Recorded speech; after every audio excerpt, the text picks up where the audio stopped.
නම් PPC වක්‍රය සමාන වෙන්නේ PPC එකේ එක පොයින්ට් එකක් සමාන වෙන්න ඕනේ අපේ යුටිලිටි එකට නේද? ඒ කියන්නේ ප්‍රොඩක්ෂන් එකයි කන්සම්ප්ෂන් එකයි සමාන වෙන තැනදීනේ එතනදීනේ සමතුලිතය හරියටම තීරණය වෙන්නේ. හරිද? ප්‍රශස්තම මට්ටම තීරණය වෙන්නේ. එහෙනම් ඒක තමයි අපි දැන් මෙතන මේ ගොඩනගන්න උත්සාහ කරන්නේ. හරිද?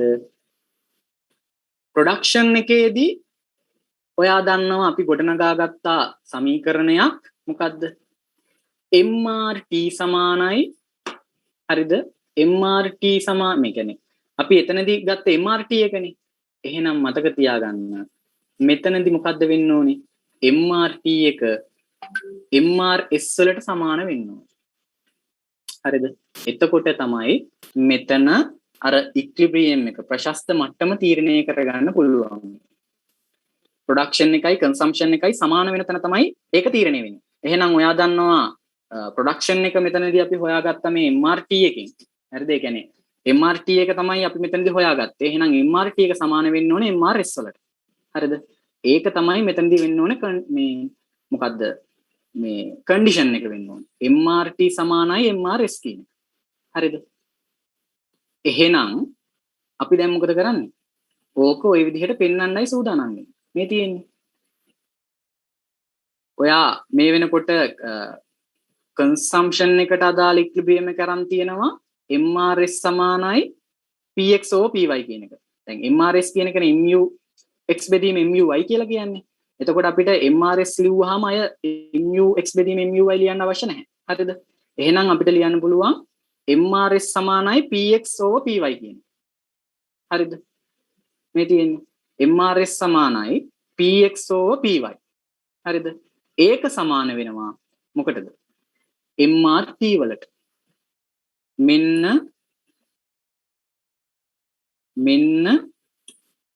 අර ඔප්ටිමම් සොලියුෂන් එක ගන්න තියෙන සමීකරණය. ඒ කියන්නේ ඔප්ටිමම් සොලියුෂන් එක තීරණය වෙන්නේ මෙතනදී. ඔප්ටිමම් ප්‍රොඩක්ට් මික්ස් එක තීරණය වෙන්නේ මෙතනදී. හරිද? මෙන්න මෙතනදී තමයි ඔප්ටිමම් ප්‍රොඩක්ට් මික්ස් එක තීරණය වෙන්නේ. MRS සමානයි PX over PY සමානයි MRT. ඔතනදී තමයි අර ඔප්ටිමම් ප්‍රොඩක්ට් මික්ස් එක තීරණය වෙන්නේ. හරිද? ඕක තවදුරටත් විග්‍රහ කළොත් එහෙම MRS එක අපි හොයන විදිය දන්නවා MUX බෙදීම MUy කියලා. ඒක සමාන වෙනවා PX බෙදීම PY.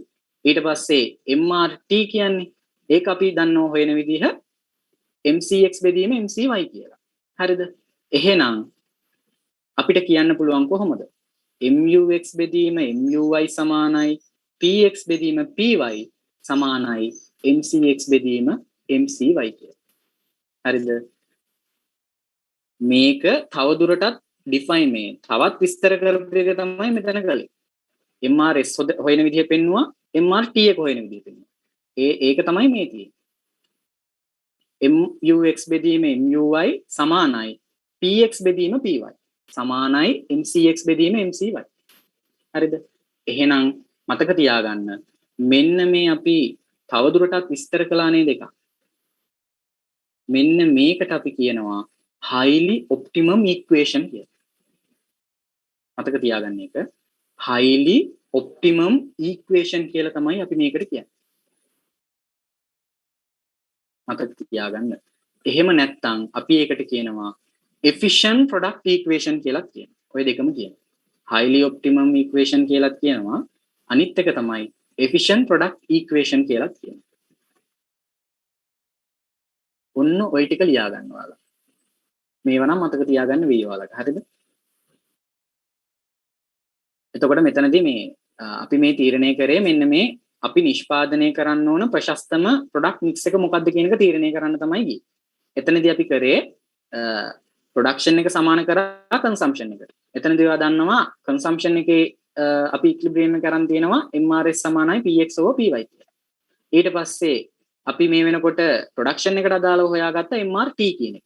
එහෙනම් MRS සමානයි PX over PY සමානයි MRT කියන තැනදී තමයි මේ ඔප්ටිමම් ප්‍රොඩක්ට් මික්ස් එක එන්නේ. ඒක විස්තර කරලා තමයි මේ පල්ලෙහෙන් ලියලා තියෙන්නේ. ඒකට අපි කිව්වා highly optimum equation කියලා. ඕක තමයි මෙතන මේ කියලා තියෙන්නේ. හරි. මෙන්න මේවා නම් අවශ්‍ය නැහැ. හරිද?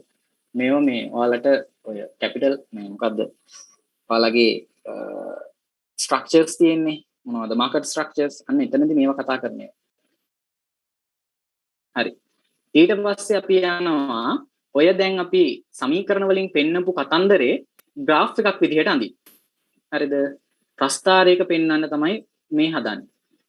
අන්න ඒක චුට්ටක් බලා ගන්න. මුලින්ම ඔයා අඳිනවා PPC වක්‍රය. හරිද? එහෙනම් මේ විදිහට XY කියලා නම් කරලා හරිද? ඔයා මෙන්න මේ විදිහට PPC වක්‍රයක් අඳිනවා. හරිද? මම මෙතනම මෙහෙම නිකන් කරන්නම්. මේ විදිහට ඔයා PPC වක්‍රයක් අඳිනවා. හරිද? ඊට පස්සේ ඔන්න දැන් අපි මෙතනදී එක පොයින්ට් එකකදී අනිවාර්යෙන් මොකද වෙන්න ඕනේ? සමාන වෙන්න ඕනනේ අපේ යුටිලිටි එකත් එක්ක. එහෙනම් අපි නිකන් පොයින්ට් එකක් මෙහෙම නම් කරලා නිකන් තිතක් තියලා හරිද? එතනදී මෙන්න මේ විදිහට ටිකක් නිකන් ටච් වෙලා යන විදිහට විතරයි. හරිද?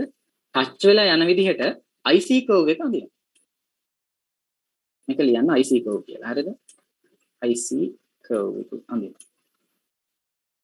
IC කර්ව් එක අඳිනවා. ඊට පස්සේ දැන් IC කර්ව් එක විතරක් තිබිලා මදිනේ. හරිද? අපි දන්නවා බජට් ලයින් එකත් මෙතනදී අනිවාර්යෙන්ම ඇඳෙන්න ඕනේ. එහෙනම් මෙතන ටච් වෙන විදිහට බජට් ලයින් එකත් ওই විදිහට අඳිනවා. ඔයාලට දැන් මතක් වෙන්න ඕනේ බජට් ලයින් එක අඳින විදිය. හරිද? ඒක ස්ට්‍රේට් ලයින් එකක් යන්නේ. ඔන්න ওই විදිහට බජට් ලයින් එක අඳිනවා. ඒකට අපි ප්‍රයිස් ලයින් කියනවා නැත්නම් බජට් ලයින් කියලා ලිව්වත් කමක් නැහැ. බජට් ලයින් එක යන්නේ. එහෙනම් මෙන්න මෙතන ඔයා නම් කරගන්න මොකක් හරි සිම්බල් එකක් දාලා ඒ හරි මොකක් හරි කියලා දාලා මෙතන තමයි අපි කියන්නේ ඔප්ටිමම් ප්‍රොඩක්ට් මික්ස් එක කියලා. හරිද? මේ තියෙන්නේ ඔප්ටිමම් ප්‍රොඩක්ට් මික්ස් එක ඉන්නේ ඔන්න ඔතන. මේ තව එකක් මෙතන මේ IC කර්ව් එකක් ඇඳලා තියෙනවා. හරිද? ඒක ඇඳත් කමක් නැහැ නැතත් කමක් නැහැ. මෙතනදී තමයි තීරණය වෙන්නේ. ඒක මතක තියාගන්න. හැම වෙලාවෙම IC කර්ව් එක ටච් වෙලා යන්න ඕනේ PPC කර්ව් එක තැනකදී. PPC කර්ව් එක තැනකදී IC කර්ව් එක ටච් වෙලා යන්න ඕනේ. ඒ ටච් වෙන පොයින්ට් එකේදී බජට් ලයින් එකක් යන්න ඕනේ ටච් වෙලා. හරිද?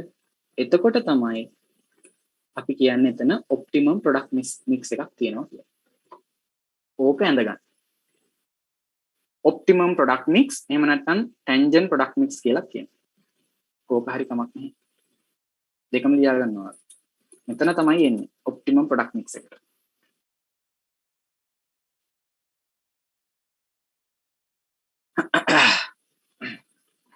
ඔයාලට ඔතනට යනකම් මොන හරි ප්‍රශ්නයක් තියෙනවා නම් අහන්න.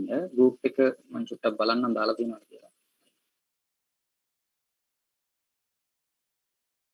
මොන හරි ප්‍රශ්න තියෙනවා නම් අහන්න. අයියා එතකොට මේකෙදි ප්‍රශ්න හැදෙන්නේ මේ ගණන් සම්බන්ධවද?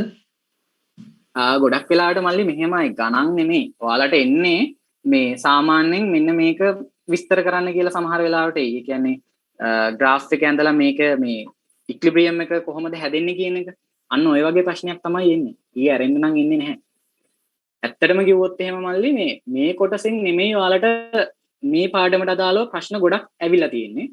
එන්නෙම ඔයාලට එනවා එජ්වර්ත් බොක්ස් එක තියෙනවානේ. එජ්වර්ත් බොක්ස් එක එක්ක කන්සියුමර් චොයිස් එක යටතේ එජ්වර්ත් බොක්ස් එක ඇඳලා ඒක විස්තර කරන්න කියලා එනවා.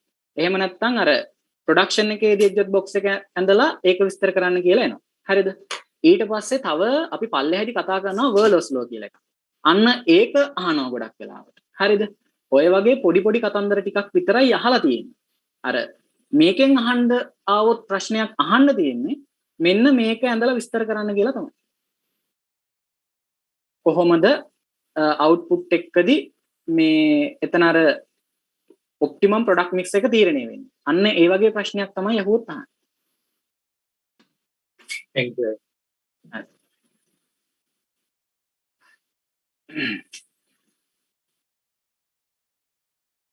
හරි. අපි තවත් ඉස්සරහට යමු.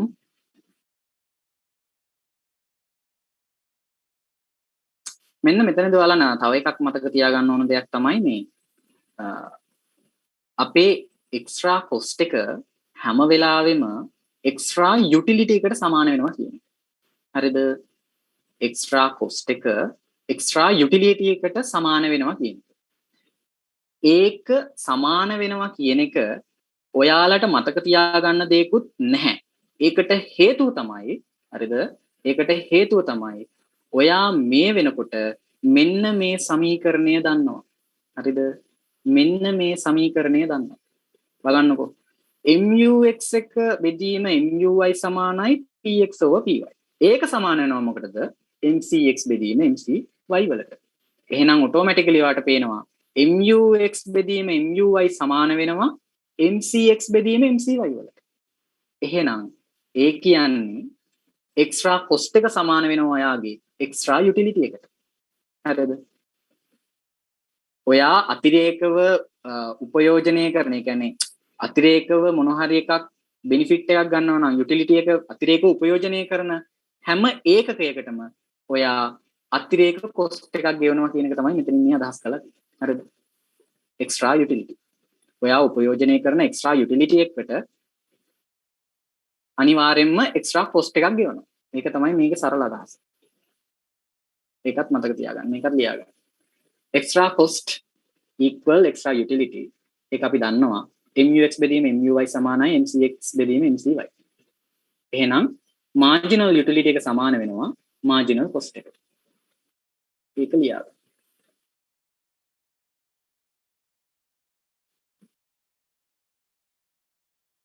හරි. මේකේ අර ගණන් වගේ දැන් කැපේ මොනවාද මාකට් ස්ට්‍රක්චර් එකේ වගේ ගණන් නැහැනේ. එහෙනම් ටිකක් බෝරින් ඇති වැඩි ගණන් ගන්න බෑ. බෝරින් කියන්නේ අර ගණන් තිබ්බනම් ඔයාලා පට ගාලා ගණන් හදනවා කියලා දෙති අවුලක් නැහැ. මේකේ පොඩ්ඩක් නිකන් අර තියරි කාරණා විතරනේ තියෙන්නේ. එතකොට වැඩි ගණන් ගන්න බෑ. ඒක හැටි.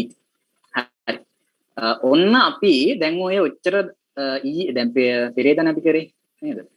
පෙරේදායි අදයි. දැන් මේ කරපු ටික ඔන්න සාරාංශයක් විදිහට මෙතෙන්ට අරන් තියෙනවා. හරිද? බලන්න. මෙතෙන්ට අරන් තියෙනවා. ඔන්න general equilibrium in consumption. එහෙම නැත්නම් exchange rate. හරිද? general equilibrium in consumption. හරිද? ඒ consumption එකේදී අපි ගොඩනගාගත්ත general equilibrium එක මේ විදිහට. දැන් මතක ඇති ඔයාලට. MRS A සමානයි MRS B සමානයි PX / PY කියලා. හරිද? මේවා මේ උඩ ඉගෙන ගත්ත ඒවා පල්ලෙහාට ඇවිල්ලා සාරාංශයක් කරලා පෙන්නලා තියෙනවා. MRS A සමානයි MRS B සමානයි PX / PY. ඒකෙදි මොකද්ද කිව්වේ? For whom to produce.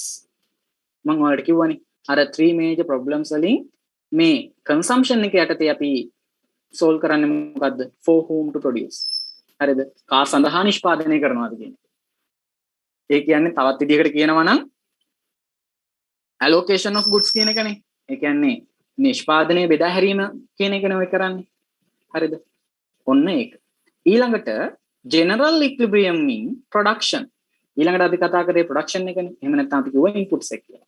එතනදී general equilibrium එක කොහොමද අපි ගොඩනගන්නේ? MRTS A සමානයි MRTS B සමානයි W/R. හරිද? එතනදී අපි solve කරපු problem එක මොකද්ද? How to produce. ඔන්න ඒක. ඊළඟට general equilibrium in output. එහෙම නැත්නම් market. හරිද? එතනදී අපි මොකද්ද ගොඩනගාගත් equilibrium එක? MRS සමානයි MRT සමානයි PX / PY. හරිද? එතනදී අපි අනිත් problem එක solve කරනවා මොකද්ද? What to produce. එහෙම නැත්නම් what and how much to produce. හරිද? What and how much to produce. ඕක තමයි මෙතනින් අපි ඉගෙන ගන්න ඕන ටික. උඩ ඉගෙන ගත්ත ටික සාරාංශයක් කරලා තමයි මෙතන මේ පෙන්නලා තියෙන්නේ. ඔයාගෙන් දැන් බැරි වෙලා හරි මෙහෙම ප්‍රශ්නයක් අහුවොත් එහෙම මේ 3 major problems වලින් මේ ඔයාගෙන් අහනවා මේ what to produce කියන problem එක කොහොමද solve කරන්නේ කියලා. ඔන්න එතකොට ඔයාට සිද්ධ වෙනවා අර graph එක ඇඳලා මෙන්න මේ විදිහට වෙන්නේ කියලා පෙන්වන්න. හරිද? ඊට පස්සේ ඔයාගෙන් අහුවොත් එහෙම how much to produce කියන එක කොහොමද solve කරන්නේ කියලා. එතනදිත් අර ප්‍රොඩක්ෂන් එකේ අපි කතා කරපු ටික අරගෙන ඒ කියන්නේ අර graph එකේ එහෙම ඇඳලා හරිද මෙතනදී ඔයාලට කියන්න පුළුවන්. ඊට පස්සේ මෙතනත් එහෙමයි. හරි. ඔතනද යනකම් මොන හරි ප්‍රශ්න තියෙනවද? දැන් අපි යන්නේ අලුත්ම කොටසකට. ඔය වෝලර්ස් ලෝ මොනවද? වෝලර්ස් ලෝ කියන එකට යන්නේ.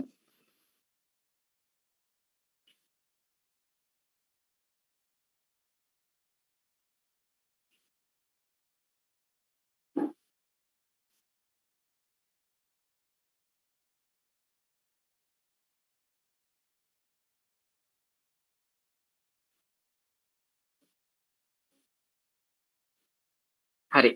ඔයාලගේ ප්‍රශ්න නෑ වගේ තමයි පේන්නේ. ගෲප් එකෙත් මුකුත් ප්‍රශ්නයක් එහෙම දාලත් නැහැ.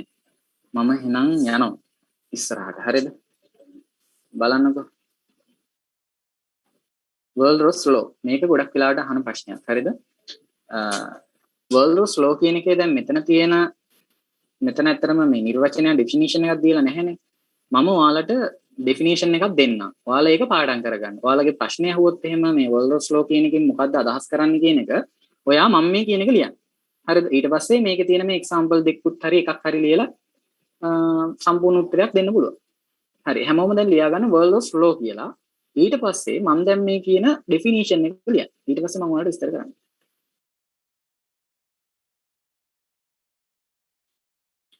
හරි. World law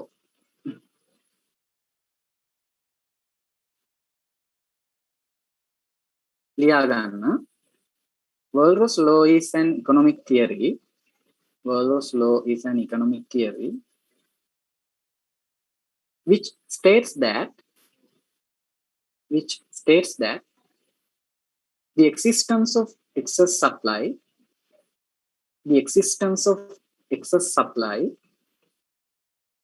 in one market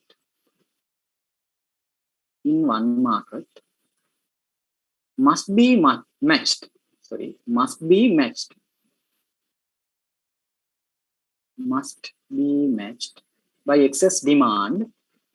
by excess demand in another market.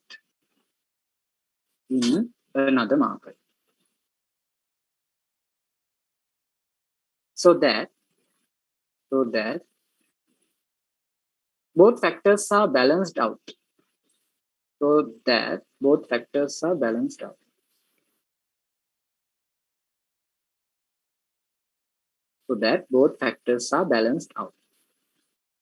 ඊට තාම එහෙම කන්ටිනියු කරගෙන යන්න. Walras law asserts that asserts that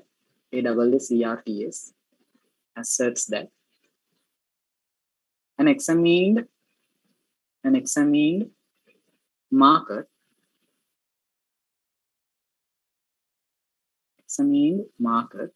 must be in equilibrium if all other markets are in equilibrium. හරිද?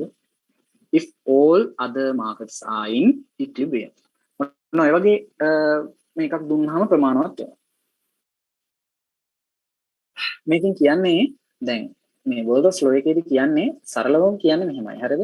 දැන් මාකට් දෙකක් නම් තියෙන්නේ ආර්ථිකය තුල. හරිද? එතකොට එක මාකට් එක එක්සස් සප්ලයි එකක් නම් තියෙන්නේ. ඒ කියන්නේ අපි කියන්නේ අදි සැපයුමක් කියලා.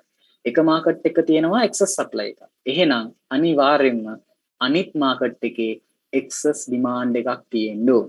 හරිද? ඒ එක්සස් ඩිමාන්ඩ් එකෙන් එතකොට අර එක්සස් සප්ලයි එකට එක්සස් ඩිමාන්ඩ් එක සමාන වෙන හින්දා ඔන්න එතන බැලන්ස් අවුට් වෙනවා කියලා කියනවා. හරිද? ඕක තමයි අදහස. ඒ වගේම මේ වර්ල්ඩ් ලෝ එකේදී තව තියෙනවා දැන් මාකට් 9ක් දැන් අපි හිතමු මාකට් 3යි ඉන්නේ කියලා ආර්ථිකය තුල. ඒ මාකට් 3යි නම් ඉන්නේ ඒ මාකට් එකෙන් 3න් දෙකක් ඉක්ලිබ්‍රියම් එකේ ඉන්නවා කියන්නකෝ. සමතුලිතේ ඉන්නවා කියන්නකෝ. එහෙනම් අනිවාර්යෙන්ම අනිත් මාකට් එකත් සමතුලිතේ සිටිය යුතුයි. ඕක තමයි වර්ල්ඩ් ලෝ කියන්නේ. හරිද? ඕක තමයි මෙතන මේ කියලා තියෙන්නේ. හරිද? දැන් පළවෙනි එකේ කියනවානේ which states that existence of excess supply in one market must be matched by excess demand. හරිනේ. ඒ කියන්නේ අර excess supply එකට අනිත් market එකේ excess demand එක match වෙනවා. ඊට පස්සේ ඒක balance out වෙලා යනවා. හරිද? ඊළඟට අනිත් එකෙන් කියන්නේ මොකක්ද බලන්නකෝ. ඒ කියන්නේ අපි examine කරන market එකක් තියෙනවා. ඒ වගේම අනිත් market equilibrium එකේ ඉන්නවා කියලා අපි දන්නවා. එහෙනම් අර examine කරන මේ කියන්නේ market එකත් අනිවාර්යයෙන්ම equilibrium එකේ සිටියු. ඒක තමයි කියන්නේ. හරිද? ඔයා ඔහොම ඔය විස්තරේ කරලා හරිද? ඔය විස්තරේ ඔය note එක දැන් exam එකේදී අහුවොත් එහෙම ඔය note එක ලියලා උදාහරණයක් විදිහට ලියන්න මෙන්න මේ වගේ එකක්. හරිද? මෙන්න මේ වගේ එකක් උදාහරණයක් ලියන්න. ඒ කියන්නේ ඔයා ලියන්න market 10ක් මේ ආර්ථිකය තුල ඉන්නවා නම් හරිද? එහෙම නැත්නම් market 3ක් හරි කොහොම හරි. market 10ක් ආර්ථිකය තුල ඉන්නවා නම් හරිද? ඒකෙන් 9ක් equilibrium එකේ ඉන්නවා නම් හරිද? මේ market 10න් 9ක්ම equilibrium එකේ ඉන්නවා නම් අනිවාර්යයෙන්ම 10 වෙනි market එකත් equilibrium එකේ සිටිය යුතුයි. හරිද? ඔන්න ඔය වගේ example එකක් ලියන්න. හරිද? දැන් මෙතන අර තව example එකක් සර් දීලා තියෙනවා. ඒ අර excess demand excess supply කියන එක example එක. හරිද? මම ඒකත් නිකන් ඔයාලට විස්තර කරන්නම්. දැන් XY කියලා තමයි මේකේ market දෙක තියෙන්නේ. හරිද? X market එක සහ Y market එක. ඔන්න X market එක supply කරනවා goods 50. හරිද? එතකොට X market එකේ demand එක තියෙනවා goods 30. පැහැදිලිද? X market එක supply කරනවා 50ක් demand එක තියෙන්නේ 30යි. එහෙනම් එතන ඔයාට පේනවා demand එකට වඩා supply එක වැඩි. හරිද? demand එකට වඩා supply එක වැඩි කියලා කියන්නේ එතන excess supply එකක් තමයි තියෙන්නේ. හරිද? එහෙනම් excess supply එක කීයද? excess supply එක 20යි. හරිද? දැන් අපි යනවා අනිත් එකට. Y market එකට. Y market එකේ supply එක 50යි. හරිද? ඒ වගේම ඒකේ demand එක 70යි. Y supply එකේ 50යි. කියන්නේ Y එකේ supply එක කරනවා 50, demand එක තියෙන්නේ 70යි. දැන් බලන්න. මෙතනදී මොකක්ද වෙලා තියෙන්නේ කියලා. supply එකට වඩා demand එක වැඩි. එහෙනම් ඔයා දන්නවා එතන තියෙන excess demand එක. excess demand එක කීයද? 70න් 50 ගිහුවම 20යි. එහෙනම් excess demand එක 20යි. දැන් බලන්නකො. excess supply එකකුත් තියෙනවා, excess demand එකකුත් තියෙනවා. ඒකේ වටිනාකමත් සමානයි. එහෙනම් ඔන්න මේක balance out වෙලා යනවා. පැහැදිලිද? ඕක තමයි මේ අපේ කතාවට අනුව Wohlrauss law කියලා කියන්නේ. හරිද? ඔයාර මන් දුන්න note එක ඒ විදිහටම පාඩම් කරගෙන ගිහිලා ලියලා exam එකට උදාහරණයක් අනිවාර්යෙන් ලියන්න. එක්ක මේක උදාහරණයකට ලියන්න. එහෙම නැත්නම් මේ වගේ එකක් උදාහරණයකට ලියන්න. පැහැදිලිද? දැන් ඔයා මේ දෙකම ලියා ගන්න. හරිද? ඔයා මේ දෙකම ලියා ගන්න. exam එකට දෙකක් අවශ්‍ය නැහැ. එක උදාහරණයක් ලියුවම ප්‍රමාණවත්.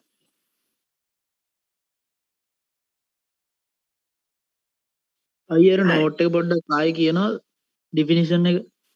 definition එක නේ. හරි මල්ලි මම කියන්න. තියාගන්න. Wohlrauss law is an economic theory. Wohlrauss law is an economic theory which states that the existence of excess supply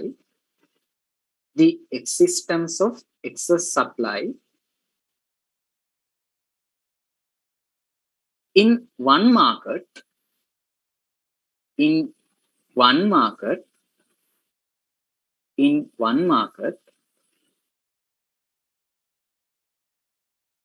must be matched by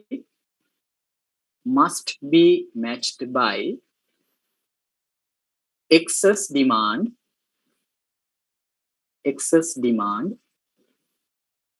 in another market so that both factors are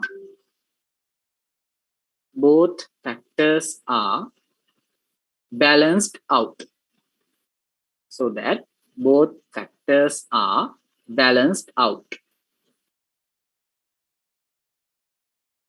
ඊළඟට ලියන්න continue කරගෙන යන්න. Wohlrauss law asserts that asserts කියන්නේ ASSERTS asserts that an examined market must be in equilibrium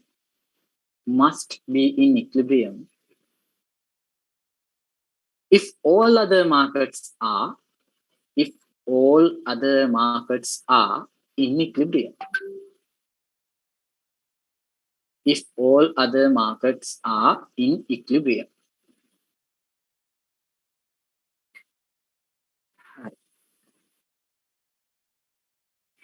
හරිද? ලියාගත්තද හැමෝම? ඔන්න එහෙනම් general equilibrium කියන කොටස මෙතනින් ඉවර වෙනවා. හරිද? තව කොටසක් තියෙනවා අලගේ මොනවද? අපි කියන්නේ externalities එහෙම තියෙන. එතකොට market failure කියන එක. අන්න ඒ market failure කියන එක තව තියෙනවා. හරිද?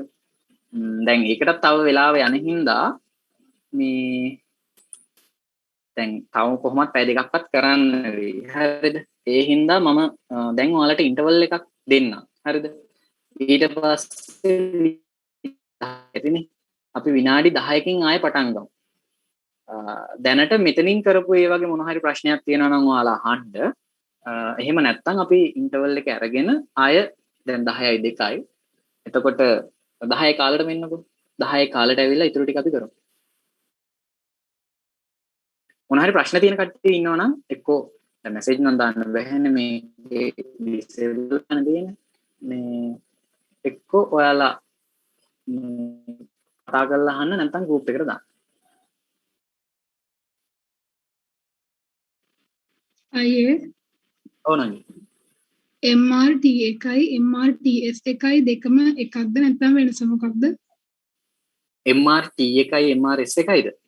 MRT එක අපි ගන්නේ නෑ MRT එකයි MRTS එකයි. MRT එකයි MRTS එකයි MRT එකයි කියලා කියන දෙකක් නංගි. හරිද? ඒ කියන්නේ ඔයාලට මතක ඇති MRTS කියලා කියන්නේ නංගි isocon එකේ මේ මොකද්ද බෑවුමනේ ස්ලෝප් එකනේ. හරිද?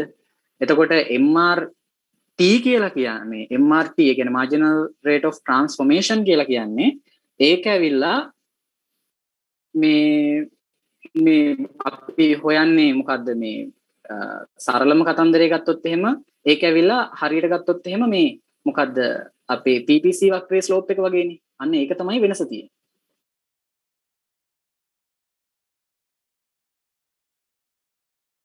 MRTS අපි හොයන්නේ isocon curve එකේදී මේක හොයන්නේ PPC වක්‍රය ඇතුලේ.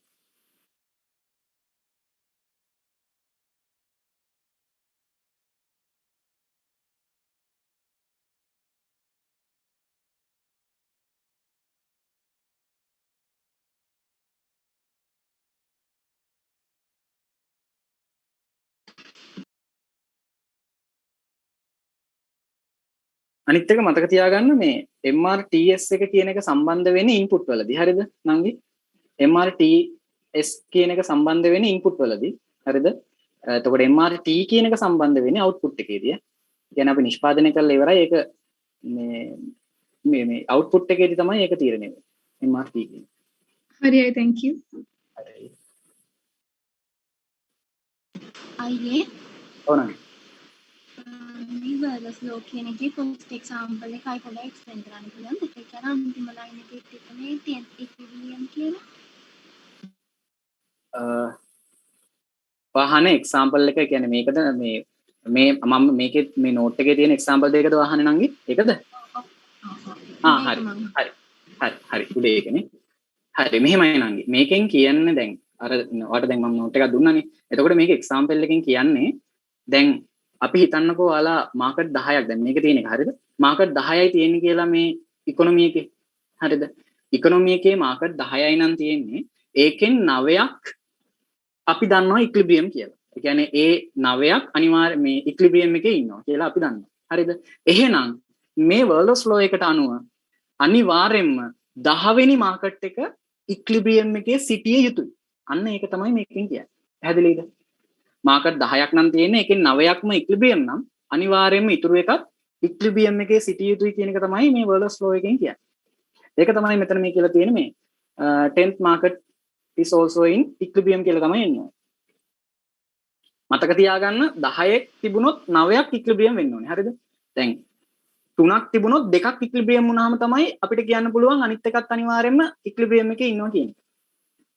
දැන් 10ක් තිබිලා 5ක් ඉක්ලිබියම් එකේ තිබිලා තව 5ක් තියෙනවනේ. අපිට කියන්න බෑ මේ පහම ඉක්ලිබියම් එකේ ඉන්නවා කියලා. අපිට කියන්න පුළුවන්නේ 10ක් තිබිලා 9ක් ඉක්ලිබියම් එකේ ඉන්නවා නම් අනිත් එක ඉක්ලිබියම් කියන්න පුළුවන්.